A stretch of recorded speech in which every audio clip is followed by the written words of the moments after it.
Сәлем достар, бүгін біз полена тортын дайындаймыз. Сіздермен бірге Жадия кондитерлік орталығы. Өте тез дайындалатын және де оңай. Ол үшін бізге дрожжевой слоеный тесто қажет. Үй температурасына қойып, жұмсартып аламыз және де осылай оның көмегімен жаямыз екіге бөліп. Біздің қамырымыз қалыңдығы 5 мм шамасында болу керек, 5-6 мм шамасында. Және де осылай соломка етіп кесіп аламыз.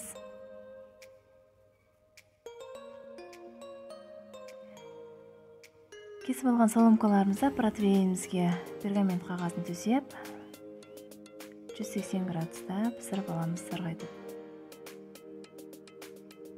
Градусын өздеріңіздің қалауларыңызбен қойсаңыздар болады. Енді кезекте біз крем дайындаймыз. Ол үшін бізге сары май қажет. Міндетті түрде 82%-тан төмен болмау керек. Және де бір банка вареная сушонка. 100 грамм 33%-дақ сливке қосамыз. Не болмаса 35%-дақ. Араластырамыз.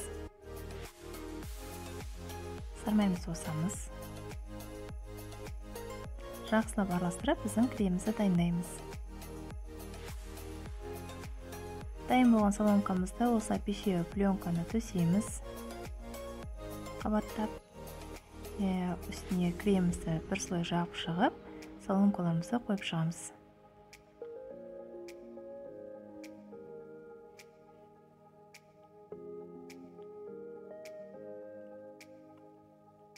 Арасында өз қалауларыңызбен сухофрукт қойсаңыздар болады, не болмаса грецкий орех қойсаңыздар болады. Менде грецкий орех. Осылай тағы да слой крем жағып шығамыз. Және де грецкий орехымызды үлкейтілген себелейміз. Екінші слойымызды тағы осылай жасаймыз. Осылайша 3-4 слой жасап шығамыз. Енді осылай палькамыздың көмегімен рулет дайындаймыз. Орап, тоңазға холодильнигімізге 5-6 сағатқа қоямыз. Креміміз сіңу керек.